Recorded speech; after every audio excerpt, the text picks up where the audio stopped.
Бул зым жөн эле зым тосмо эмес. Бул коопсуздуктун өлкөнүн бүтүндүгүнүн символу. Жылдар бою күтүлгөн тарыхый чечимдин ишке ашкан белгиси десек болот.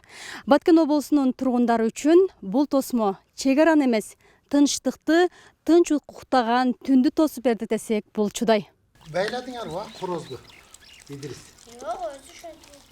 Мына ушул тынчтыктын кадырын жакшы билгендердин бири Жаныш Амиракулов. Ал Баткен районунун Карабак айылынын тургуну. Чек ара сызыгы анын үйүнөн болгону 10 кадам аралыктан өтөт. Ал биздин үй. Бул биздин азыркы жаңы бүткөн чек арабыз. Бул зым тартылганга чейин мына лоток чек ара болуп турган. Бул чек арада лотоктун кээ бир жерлери мынтип сынып, малдарыбыз өтүп кетип, кыйначы мурун. Азыр мына көрүп турасыздар. Жакшы кылып зымды тартып, чек арабызды тактап бөлүштүрүп койду. Чек аранын жанынан 10 метр мына пограничниктерге жол да кылып бериштилер. Мурда ушундай үйгө илинип турат дек да. Не болду экен, балдар не болду экен, малдар не болду экен деп азыр жакшы коопсуз болуп калды бизге. Бирөөлөр ойлошу мүмкүн эми бир эле зым тартып койду эми. Бул эң чоң бир биздин мамлекеттин бир жетишкендиги быйылгы. Эки элдин чек арасын тосуп мына бизге эң коопсуз, эң ыңгайлуу мындан аркы жашообузга мындай неме болду да. Дубал болду, чеп болду дейм да. 2025 жыл эгемен Кыргызстандын тарыхындагы эң маанилүү окуя менен коштолуп, чек арасы толугу менен такталды. Натыйжада кыргыз-тажик чек арасын демаркациялоо иштери башталды. Апрелден тартып тынымсыз жүргөн зым тартуу иштеринин натыйжасында бүгүнкү күндө инженердик жабдуу жумуштары дээрлик 150 чакырым аралыкта аткарылды. Кыргыз Республикасы менен Тажикстан Республикасынын чек ара маселеси чечилди. Өзүңүздөргө маалым болгондой.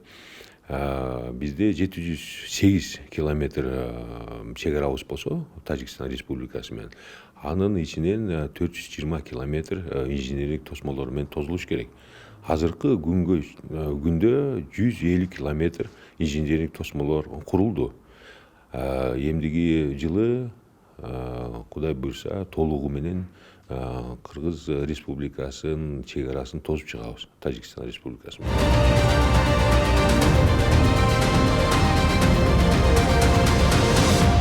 Мына ушул айылдын тургундарын мен патриоттор, баатырлар деп атагым келип турат. Анткени мекендин, элдин тынчтыгы, коопсуздугу, туруктуулугу үчүн туулуп өскөн айылынан, жашап жаткан үйүнөн көчүп келген адамдар дал ушул жерде жашайт. Ооба, бул жаңы достук айылы. Кыргыз-тажик мамлекеттик чек арасын тактоодо алмашылган Баткен районунун айылдарынан көчүрүлгөн тургундар үчүн салынган жаңы айыл. Мында бирдей типтеги 181 турак үй бар. Бүгүнкү күндө алар толугу менен көчүрүлүп, мына ушул жерде жашап жатышат. Мындан сырткары Лейлек районунда 16 турак үй бар жаңы Максат айылы, 60 турак үйдү камтыган жаңы Разаков айылдары түптөлгөн. Жаңы айылда жаңы жашоо баштагандардын катарында Турдали Халматовдун үй бүлөсү да бар. Алар чек арадагы Таштумшук айылынан көчүп келишкен. Биздин айылдан 59 үй көчүп чыкты. Бул жака баардыгы ушул айылга келип азыр отурукташып, жайгашып, азыркы күндө жашоо болуп жатат. Жашап жатабыз. Жашоо жакшы, Кудайга шүгүр. Кооптуу жагы ошол тажик мамлекеттин жарандары менен аралаш жайгашпаганбыз. Бирге жашайт элек, шахмат сыяктуу ошондой жайгашып калганбыз. Мындай акыркы мезгилдерде тополоңдор көп болуп, уруш ушундай болуп кооптуу жашап калдык. Балдарды үй бүлөнү жалгыз таштап кете албайт элек. Ар бир үйдө сөзсүз бир эркек адам турчу. Узак жактарга чыга турган болсок, ушул документтерди, балдарды алып чыгып кетип жүргөнбүз. Азыр эмди жакшы болуп калды. Мурдага караганда тынч уктап, ушу мамлекет жетекчилерге рахмат. Учурдан пайдаланып, ыраазычылык билдирип кетебиз. Азыр эмди ушу балдар, кошуналар баардыгыбыз ынтымакта биргелешип, баардыгыбыз кандай иш болбосун, той маареке болобу, ушундай иштер болобу, бири-бирибизге кол кабыш кылып, жардамдашып, ушу дубалдарды тосуп, ушинтип күн сууткуча аракет кылып, күн суутса деле ушинтип иштеп жатабыз азыр.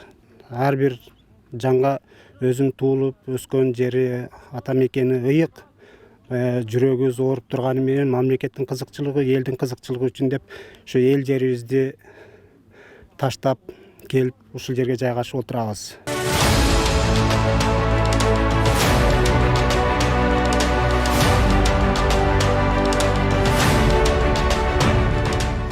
Узаган жылда Баткен облусунун тарыхында дагы бир колөмдүү иш орундалды.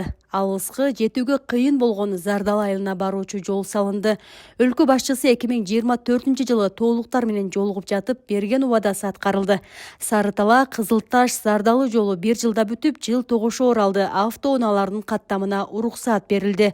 Узундугу 18 чакырым жолдун курулушунун алкагында Кожашкан дарыясына 30 метр болгон көпүрө курулду.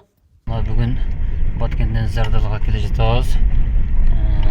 2,5 саат дегенде Зардалга жетейин деп калдык.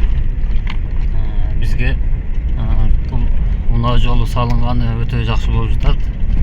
Буга чейин 1 жыл мурда президентибиз Садыр Нуркожоевич өзү келип Зардалга келип эл менен жолугуп, элдин көйгөйүн айтып, угуп, ушул бир күндүк убактыбыз ушу жолго эле кетип калып жаткан. Бүгүнкү күндө ошо Садыр Нуркожоевичтин айтуусу менен унаа жолу салынып бүттү. Баткендин инфраструктурасын өнүктүрүүдө өзгөчө орунду ээлей турчу дагы бир ири курулуш Чет булак аймагында ишке ашууда. Мында 10 000 көрүүчүгө ылайыкталган республикадагы экинчи ири футбол стадиону курулууда. 10 гектар аянтта салынып жаткан стадиондун аймагында 3 машыгуу талаасы жана негизги арена болот. Ошондой эле 100 кишилик жатакана жана 200 орунду унаа токтотуучу жайы менен курулууда. Курулуш демекчи Баткен элин арзан турак жай менен камсыз кылуу максатында калаада бир учурда 3 даректи ипотекалык көп кабаттуу үйлөр салынууда. Ар бири 12 кабаттан туруп, 1-2-3 бөлмөлүү болот. Пәтерлердин саны 4272. Баткен облусун өнүктүрүү үчүн мамлекеттен жыл сайын 500 миллион сомдон бөлүнүп келет. 2025 жылы үчүн бөлүнгөн 500 миллион сомдун эсебинен 12 долбоор ишке ашууда. Бул каражатка коомдук транспорт үчүн автобустар, тейлөө кызматтары үчүн жаңы техникалар сатылып алынды. Ошондой эле Сүлүктүдө ден соолукту чыңдоо комплексин куруу иштери жүрүүдө. Кожашкан дарыясын бекемдөө иштери менен катар логистикалык борбордун курулушу жана өндүрүш тармагын өнүктүрүү багытында да ири долбоорлор ишке ашууда. Ушул тапта облуста 3120 кичи жана орто ишканалар катталган, анын ичинен 593 ишкана бүгүнкү күндө ишмердүүлүгүн жүргүзүп келүүдө. 3000ден ашык жаңы жумуш орну түзүлгөн. 2025 жылы Баткен облусу үчүн тынчтыктын, коопсуздуктун жана өнүгүүгө багыт алган жыл болду. Дубан жетекчилиги мындан ары аймакты ар тараптан өнүктүрүү үчүн ири долбоорлор ишке ашаарын баса белгиледи. Эми өзүңүздөргө маалым болгондой, мурунку жылдары окуялар болгон.